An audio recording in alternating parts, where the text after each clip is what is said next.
माँ जी खाने में क्या बना लूं?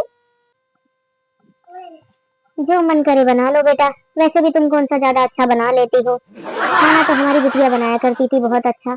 उसके हाथों में तो माँ अन्नपूर्णा का आशीर्वाद था। जो कुछ बनाती थी एकदम बढ़िया बनाती थी। तो खैर छोड़ो, अब जब से शादी हो गई है उसकी तब से तो हमारी जीभ इसी तरस गई है ऐसा खाना खाने के लिए। जाओ बना लो जो मन आए। जी माँ जी।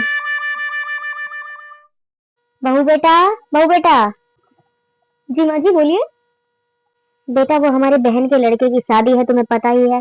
तो सोच रहे हैं उसके लिए कुछ खरीदारी कर ले। बहू के लिए क्या ले, कपड़े ले ले या कुछ चीज वगैरह ले ले बेटा। जी माँ जी जैसा आपको ठीक लगे। वैसे माँ जी अगर कोई चीज ले लोगे तो ज्यादा ठीक रहेगा। वैसे मैं सोच रही हूँ एक बार बिटिया को कॉल कर लूं।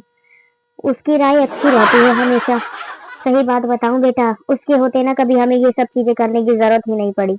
वो हमेशा खुद ही सारे काम निपटा लिया करती थी हमारी बेचारी बिटिया। जी माँ जी जैसा ठीक लगे। अगर उनसे ही पूछना था तो मुझे क्यों बुलाया था।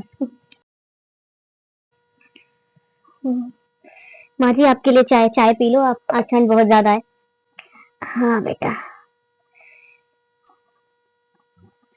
हम्म, बेटा कितनी बार समझाए हैं तुम्हें, चाय थोड़ा ढंग का बनाया करो। इतनी अदरक डाल देती हो, गले में जलन करती है।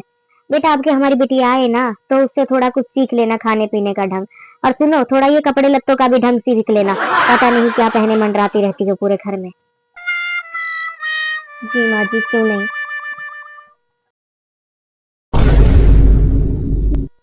अरे दीदी मेरी पिंकी से कहाँ किसी का कोई मुकाबला। खाना तो आप जानती हैं कितना अच्छा बना लेती है।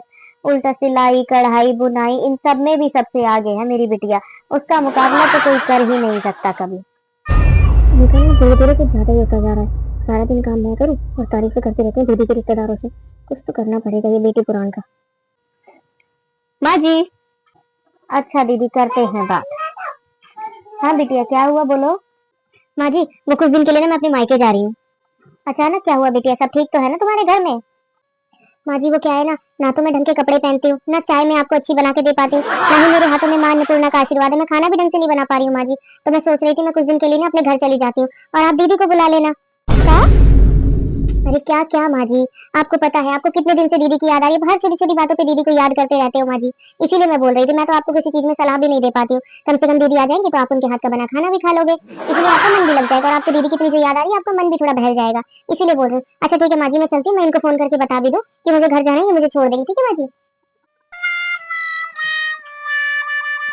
हमने कहा अपने पैरों पर ही कुल्हाड़ी मारनी है।